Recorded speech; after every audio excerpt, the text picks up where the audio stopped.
Daily current affair series और आज हम डिस्कस करेंगे 25th एंड 26th ऑफ अगस्त के कंबाइंड करंट अफेयर्स को। And here the first question is on your screen.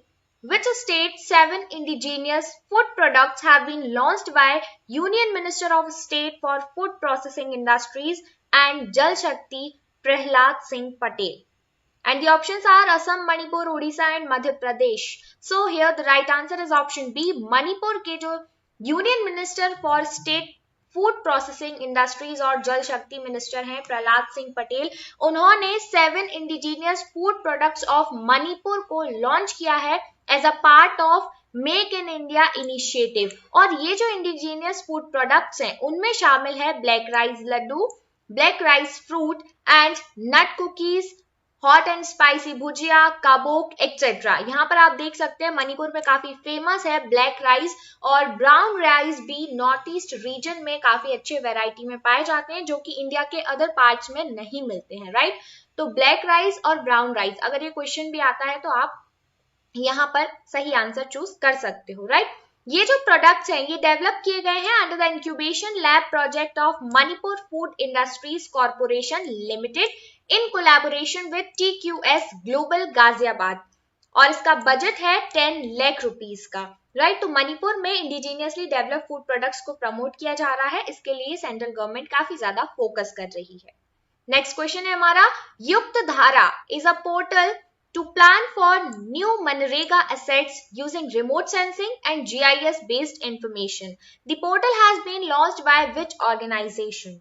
And the answer is option C. ISRO ने launch किया है युक्त धारा पोर्टल। आपको याद रखना है युक्त धारा पोर्टल किससे रिलेटेड है, ये एक जियो स्पेशियल प्लानिंग पोर्टल है जो कि नए मनरेगा एसेट्स को फाइंड करने में हेल्प करेगा। आप सभी जानते हैं रिमोट सेंसिंग एक ऐसी तकनीक होती है जिसमें हम सैटेलाइट या दूसरे एरियल ऑब्जेक्ट्स के थ्रू अर्थ पर प्रेजेंट कोई भी लैंडफॉर्म के बारे में जानकारी कर सकते हैं बिना वहां पर जाए, यानी बिना फिजिकल कांटेक्ट के हम दूर से रिमोटली एक्सेस कर सकते हैं इंफॉर्मेशन को, राइट। तो अब मनरेगा के एसेट्स को फाइंड करने के लिए युक्त धारा नाम का GIS पोर्टल यूज किया जा रहा है, इसरो के द्वारा इसे लॉन्च किया है। तो इसमें काफी सारे national rural development programmes cover हो जाएंगे, उन्हें टैग किया जाएगा और इसके थ्रू मनरेगा के तहत काफी सारा रोजगार प्रोवाइड किया जाएगा। इसमें काफी सारे डेवलपमेंट प्रोग्राम्स हैं जैसे कि इंटीग्रेटेड वाटरशेड मैनेजमेंट प्रोग्राम, पर ड्रॉप मोर क्रॉप प्रोग्राम, राष्ट्रीय कृषि विकास योजना। इन सभी चीजों के फील्ड फोटोग्राफ्स बेसिकली GIS के थ्रू लिए जाएंगे। और इस पोर्टल को लॉन्च किसने किया है, union minister of rural development and Panchayati Raj Giriraj Singh ji ने, राइट। बढ़ते हैं आगे। The national monetization pipeline was recently launched by finance minister Nirmala Sitharaman ji. The pipeline has been developed by which organization? And the answer is option D, NITI Aayog के द्वारा एक monetization pipeline launch की गई है। इसमें बेसिकली ऐसे प्रोजेक्ट्स या ऐसे एसेट्स पर फोकस किया जा रहा है जिनमें इन्वेस्टमेंट की जरूरत है, जिनके मोनेटाइजेशन की जरूरत है। तो आप इस इमेज में देख सकते हैं ऐसे कौन कौन से एसेट्स हैं जिनका मोनेटाइजेशन नेशनल मोनेटाइजेशन पाइपलाइन के तहत किया जाएगा। तो रोड्स को इंफ्रास्ट्रक्चर का रीढ़ की हड्डी माना जाता है, राइट। तो यहाँ पर देखिए रोड्स 26,700 किलोमीटर के हाईवेज में इंफ्रास्ट्रक्चर डेवलपमेंट की जरूरत है जिसमें फंड आएगा 1.6 लाख करोड़ रुपीस। इसके अलावा आप डिटेल में यहाँ पे देख सकते हैं किस सेक्टर में कितना फंड एलोकेट किया जाने की जरूरत है। Basically railways, power transmission, national gas pipeline, power generation, oil pipeline, telecom, mining, airports and ports और स्टेडियम्स को लेकर यहाँ पर बात की गई है। इन एसेट्स को इस स्कीम में ऐड किया गया है। एग्जाम में क्वेश्चन ये भी आ सकता है कि कौन कौन से एसेट्स नेशनल मोनेटाइजेशन पाइपलाइन के अंदर रखे गए हैं। तो इन सभी एसेट्स को आप याद रखिएगा, बेसिकली 10 इस डायग्राम में दिए हुए हैं। आगे बढ़ेंगे। What is the total corpus of the उभरते सितारे fund launched recently by Finance Minister Nirmala Sitharaman? And the answer is option C, 250 crore rupees का फंड यहाँ पर दिया गया है उभरते सितारे फंड के अंतर्गत। ये क्या है, ये export oriented small and mid sized companies के लिए कॉर्पस आया है 250 करोड़ रुपीस का और ये फंड सेटअप किया जा रहा है एक्सिम बैंक और सिडबी के साथ मिलकर।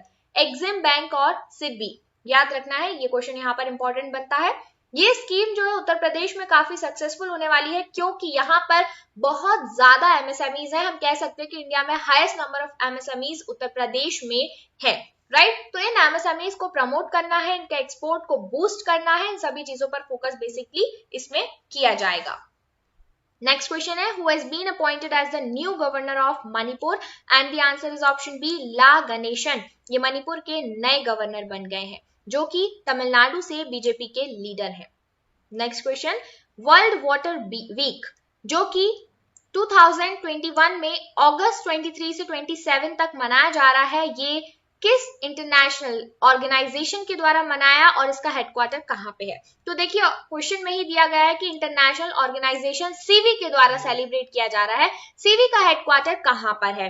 ये है स्टॉकहोम, स्वीडन में, राइट। और इसका फुल फॉर्म ही है सीवी का, स्टॉकहोम इंटरनेशनल वाटर इंस्टीट्यूट। तो अगर आपको सीवी का फुल फॉर्म पता है तो आप हेडक्वार्टर स्टॉकहोम स्वीडन पे टिक कर सकते हो आसानी से, इसीलिए आपको सीवी का फुल फॉर्म याद रखना है, स्टॉकहोम इंटरनेशनल वाटर इंस्टीट्यूट। 1991 से continuously global water week celebrate किया जाता आ रहा है, और यहाँ पर बेसिक फोकस किया जाता है कि हमारे जो ग्लोबल वाटर इश्यूज हैं उन्हें कैसे रिजॉल्व किया जा सके। क्योंकि ये तो हम बोलते हैं कि भाई अर्थ पे 70% वाटर है, लेकिन क्या वो 70% वाटर यूज करने के लिए है हमारे लिए? बिल्कुल नहीं है। हमारा जो टोटल वाटर हम देख रहे हैं उसमें से 3% वाटर ही ड्रिंकेबल है, जो कि सबसे ज्यादा नेसेसरी होता है। लगभग 2.2 बिलियन पीपल आज भी सेफ ड्रिंकिंग वाटर को मैनेज नहीं कर पा रहे हैं, उनके लिए वो पानी अवेलेबल नहीं है। एग्रीकल्चर में 70% फ्रेश वाटर चला जाता है, राइट। तो सिर्फ 30% वाटर बचता है जो कि हाउस होल्ड में हम यूज कर सकते हैं। उसको किस तरीके से हमें मैनेज करना है, this totally depends on us, right. तो वाटर मैनेजमेंट एक काफी चैलेंजिंग टास्क है, स्पेशली इंडिया जैसे कंट्रीज के लिए जहां पर पॉपुलेशन प्रेशर बहुत ज्यादा है, रिसोर्सेज पे काफी ओवरबर्डन है, राइट। तो इस साल जो वर्ल्ड वाटर वीक की थीम है वो है building resilient faster, building resilience faster, remember this theme.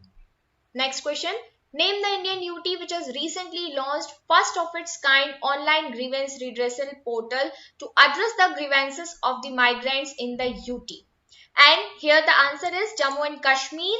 इन्होंने एक online grievance redressal portal launch किया है कश्मीरी माइग्रेंट्स को ग्रीवेंस प्रोवाइड करने के लिए, और ये ऐसा पहला यूनियन टेरिटरी बन गया है जिसने इस तरीके का ऑनलाइन ग्रीवेंस पोर्टल लॉन्च किया है, राइट। तो ये जम्मू कश्मीर गवर्नमेंट के द्वारा एक्सेस किया जा सकता है official website relief and rehabilitation के अंतर्गत। यहाँ पर जाकर आप अपनी इंफॉर्मेशन को अपलोड कर सकते हो।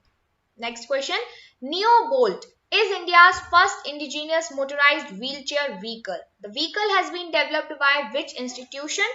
And the answer is option D, IIT Madras ने पहली मोटराइज्ड व्हीलचेयर बनाई है, ताकि आप लोग देखते होंगे कई बार जो हैंडीकैप पीपल होते हैं उनके लिए एक सपोर्ट की जरूरत होती है, एक हेल्पिंग पर्सन की जरूरत होती है जो कि उनकी व्हीलचेयर को मूव कर सके, राइट। तो अगर इस तरह की मोटराइज्ड व्हीलचेयर व्हीकल बनेगी तो वो सेल्फ डिपेंडेंट फील करेंगे और आश्रित महसूस नहीं करेंगे। तो काफी अच्छी डिस्कवरी है ये, और IIT मद्रास ने इसे बनाया है, नाम है नियो बोल्ट। ये रोड्स में ही नहीं अनइवन टेरेन्स में भी इजीली मूव कर सकता है, यानी कि अगर ऊबड़ खाबड़ कोई जगह होती है तो वहां पर भी आप आसानी से इसे चला सकते हैं। आइए बढ़ते हैं आगे। Who has become the first cabinet minister to be arrested by state police in 20 years? And the answer is option B, Narayan Rane. इन्हें रत्नागिरी पुलिस महाराष्ट्र ने अरेस्ट कर लिया for his slap remarks against Maharashtra chief minister Uddhav Thackeray. समझ रहे हैं आप, मतलब चीफ मिनिस्टर के ऊपर अगर हाथ उठाने की कोशिश की जाती है तो एक बहुत ही बड़ा क्राइम हो जाता है। And he has become the first union minister to be arrest by the state police in 20 years after late Murasoli Maran and TR बालू, जिन्हें पहले अरेस्ट किया गया था 2001 में चेन्नई पुलिस के द्वारा, राइट। तो उनके बाद 20 साल बाद ही ऐसा केस बाहर आया है, नारायण राणे जी को रत्नागिरी पुलिस ने अरेस्ट किया है। नेक्स्ट क्वेश्चन है, who will be the first female powerlifter to represent India at Paralympics? And the answer is option D, Shakina खातून। ये पहली फीमेल पावर लिफ्टर है जो कि इंडिया को पैरालंपिक्स में रिप्रेजेंट करने वाली है। The next question, who will be the first Indian paracano athlete at Tokyo 2020 Paralympics? The answer is option B, Prachi Yadav. ये पहली इंडियन पैरा कैनो एथलीट बनने वाली हैं या बन गई हैं जिन्होंने टोक्यो पैरालंपिक्स में इंडिया को रिप्रेजेंट किया, और इस बार इंडिया से काफी सारे पैरालंपिक स्पोर्ट्स पर्सन वहां पर गए हैं टोक्यो पैरालंपिक्स में। 16 एथलीट्स हैं जो कि क्वालिफाई किए हैं club throw, 100 metre sprint, javelin throw, discus throw, high jump and shot put के लिए। Next question, who was India's flag bearer at Tokyo Paralympics opening ceremony? The answer is option A, Tek Chand। Tek Chand ji India के flag bearer थे Paralympics opening ceremony में। Next question, India has pitched indigenously built fighter aircraft anti-tank missiles at Army 2021. In which country Army 2021 is being held? And the answer is option B, Russia. India has pitched its indigenously built fighter aircraft LCA Tejas, anti-tank guided missiles, Arjun main battle tank MAC-1A at the International Military Technical Forum, जिसका नाम है army 2021, और ये हो रहा है Moscow reason of Russia में। DRDO ने भी इसमें पार्टिसिपेट किया है इंटरनेशनल मिलिट्री टेक्निकल फोरम में, जिसका नाम है आर्मी 2021, और DRDO is a part of India's pavilion where advanced defense technologies and system will be displayed along with Indian defense industries, namely Goa Shipyard Limited, Ordnance Factories and Bharat Earth Movers Limited. Next question है, recently which organization has launched 34 satellites? तो OneWeb नाम का जो organisation है इसने 34 satellites को एक साथ लॉन्च किया है लोअर अर्थ ऑर्बिट में। तो लोअर अर्थ ऑर्बिट आपको याद रखना है यहाँ पर। अब यहाँ पर जो सैटेलाइट्स लॉन्च किए गए हैं ये लॉन्च किए हैं by air space from the Baikonur cosmodrome, और ये सक्सेसफुल कंप्लीशन है OneWeb's का 5 to 50 मिशन में से। This launch brings OneWeb total in orbit constellation to 288 satellites, यानी अब तक OneWeb 288 सैटेलाइट्स को लॉन्च कर चुका है लोअर अर्थ ऑर्बिट में। Next question, which bank has launched a digital and instant blocked account for students aspiring to study in Germany? And the answer is option B, ICICI Bank. ICICI bank Germany ने announce किया एक digital और instant block account उन students के लिए जो कि Germany में स्टडी के लिए रहते हैं, बाहर रहते हैं जर्मनी में, राइट। ये एक स्पेशल टाइप ऑफ अकाउंट होगा जहां पर स्टूडेंट को एक सर्टेन अमाउंट रखना होगा अपने अकाउंट में ताकि बैलेंस कंफर्मेशन सर्टिफिकेट बना रहे, और ये मैंडेटरी होगा for getting a student visa in Germany. This account offers student a complimentary current account that the students can use in Germany, and it also comes with a Visa debit card which can be used anywhere in the world. Next question, world का largest and tallest observation wheel किस city में लॉन्च किया गया है? तो इसे launch किया है दुबई में। दुबई में काफी सारी अट्रैक्टिव चीजें हैं, आप बुर्ज खलीफा को ही देख लीजिए, काफी ऊंची बिल्डिंग है, वर्ल्ड की सबसे ऊंची बिल्डिंग मानी जाती है। उसी तरीके से यहाँ पर वर्ल्ड का सबसे टॉलेस्ट व्हील जिसे हम कह रहे हैं ऑब्जर्वेशन व्हील, ये भी दुबई में बनाया गया है। आप देख सकते हैं काफी खूबसूरत है ये, और इस तरीके से दुबई की खूबसूरती में एक और चांद लग गया है। Next question, what name has India given to its operation to evacuate citizens from Afghanistan? The answer is option D, operation Devi Shakti नाम रखा गया है। भारत के द्वारा जो ऑपरेशन चलाया जा रहा है अफगानिस्तान से लोगों को वापस लाने के लिए, ताकि तालिबान के जो अत्याचार है उनसे बचाया जा सके। लगभग 800 पीपल्स को इवैक्यूएट किया गया अफगानिस्तान से तालिबान ने टेक ओवर करने के बाद, राइट। तो यहाँ पर ऑपरेशन देवी शक्ति आपको याद रखना है। Next question, which sports person has been chosen to be the face of Adidas Stay and Play campaign? Mirabai Chanu, इन्हें एडिडास का स्टे एंड प्ले कैंपेन के लिए एम्बेसडर चूज किया गया है, राइट। तो मीराबाई चानू का इंट्रोडक्शन देने की जरूरत नहीं, आप सभी जानते हैं, काफी फेमस है ये। टोक्यो ओलंपिक्स में पहला सिल्वर मेडल लेकर आई थी वेट लिफ्टिंग में, और काफी अच्छा इनका परफॉर्मेंस रहा है हमेशा से ओलंपिक्स में। Next question, new Delhi is the 48th safe city in the world as per the Safe City Index 2021, which ranked 60 global cities for the level of urban safety. This index is released by which organization? The answer is option B, Economist Intelligence Unit के द्वारा safe city index launch किया गया 2021 में, जिसमें से India और new Delhi and Mumbai इन दोनों को सेफ सिटी इंडेक्स में जगह मिली है। न्यू दिल्ली की पोजीशन है 48 और मुंबई की पोजीशन है 50। याद रखिएगा, इंडेक्स काफी इंपॉर्टेंट होते हैं एग्जाम में, कई बार इंडेक्स से क्वेश्चन पूछे जाते हैं, स्पेशली जब एनवायरमेंटल इश्यूज इतने ज्यादा है तो सेफ सिटी और पॉल्यूशन को लेकर जो भी इंडेक्स आते हैं उन सभी को आपको मेमोराइज करना होगा। Name of e comic cum activity book launched by the government on accessibility related issues for Divyangs. The answer is option C, Priya the accessibility warrior. Priya the accessibility warrior ये एक e comic cum activity book है जो कि sensitize करेगी students को on accessibility related issues for Divyangs. Next question, who has been appointed as a joint secretary in the ministry of corporation? Abhay Kumar Singh ji, इन्हें appoint किया गया है जॉइंट सेक्रेटरी के तौर पर मिनिस्ट्री ऑफ कॉर्पोरेशन में, with the name to strengthen the cooperative movement in the country. The next question, name the author of the book released recently named Mission Domination and Unfinished Quest. The answer is option A, बोरिया Majumdar and खुशान सरकार, इन दोनों के द्वारा ये book लिखी गई है जिसका नाम है mission domination and unfinished quest. Next question, which agency has launched Forum for Decarbonizing Transport in partnership with World Resource Institute India?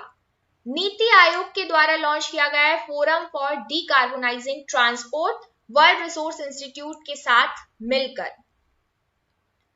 Which country has recently developed world's first ever fossil free steel? तो पहला fossil free steel बनाया गया है Sweden के द्वारा। Sweden steel conglomerate hybrid, इसने पहला fossil free steel बनाया ताकि कार्बन फुटप्रिंट को ग्लोबली हम कम कर सके। जैसे कि हम जानते हैं कि स्टील इंडस्ट्री 8% ग्लोबल एमिशंस में कंट्रीब्यूट करती है, तो अगर हम फॉसिल फ्री स्टील को बनाएंगे तो कार्बन एमिशन काफी कम होगा। Who is the author of the book Address Book, a publishing memoir in the time of COVID? ये बुक लिखी है ऋतु मेनन जी ने। ऋतु मेनन जी की बुक है address book, a publishing memoir in the time of COVID. अगला हमारा क्वेश्चन है, Indian navy recently conducted the bilateral maritime exercise Zayed al Bahr with which country? Qatar के साथ इंडिया ने ये एक्सरसाइज की है, bilateral maritime exercise Zayed al बहार। नेक्स्ट क्वेश्चन है हमारा, which city has topped the safe cities index 2021? अभी हमने बात की थी दिल्ली और मुंबई की, अब हम बात करेंगे ओवरऑल फर्स्ट रैंक किसने हासिल की है। तो कोपेनहेगन जो कि डेनमार्क की कैपिटल है, वर्ल्ड सेफेस्ट सिटी के तौर पर उभर कर आई है 60 ग्लोबल सिटीज में से, जो कि इंडेक्स रिलीज किया है इकोनॉमिस्ट इंटेलिजेंस यूनिट ने। हमारा लास्ट क्वेश्चन है आज का, Nipun Bharat mission aims to ensure every child achieves the desired learning competencies in reading, writing and numeracy by the end of grade 3 by which year? And the answer is 26-27 तक भारत सरकार का जो mission है निपुण Bharat mission, इसका लक्ष्य है कि 2026-27 तक हर एक बच्चा रीडिंग, राइटिंग और न्यूमरेसी में कॉम्पिटेंट हो। यानी कि सिर्फ क्लास में पास हो जाना काफी नहीं होता है।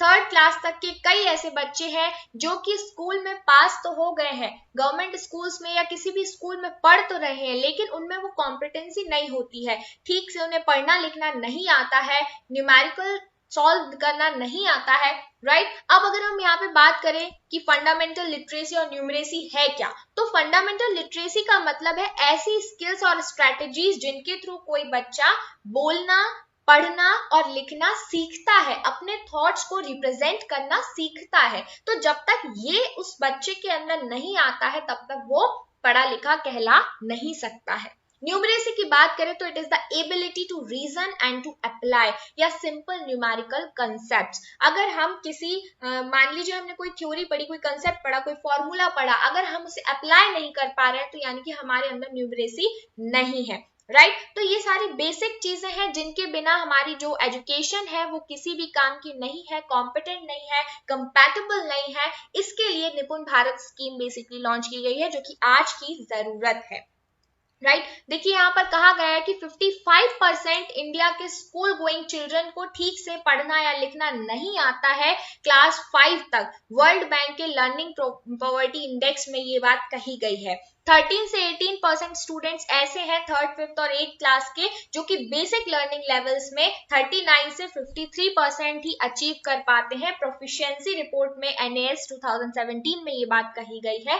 काफी सारे रिसर्च कहती हैं कि क्लास 3 एक इन्फ्लेक्शन पॉइंट होता है, यानी कि क्लास 3rd तक हर एक बच्चे को लर्निंग और रीडिंग आ जानी चाहिए काफी अच्छी तरीके से, तभी वो आगे चल के कॉम्पिटेंट हो सकता है। राइट तो इन सभी चीजों पर फोकस करने के लिए निपुण भारत स्कीम लॉन्च की गई है और यहाँ पर बेसिक फोकस किस पे किया गया है, कॉम्पिटेंसी पे। Right so this is all for today. Thank you so much guys and stay tuned with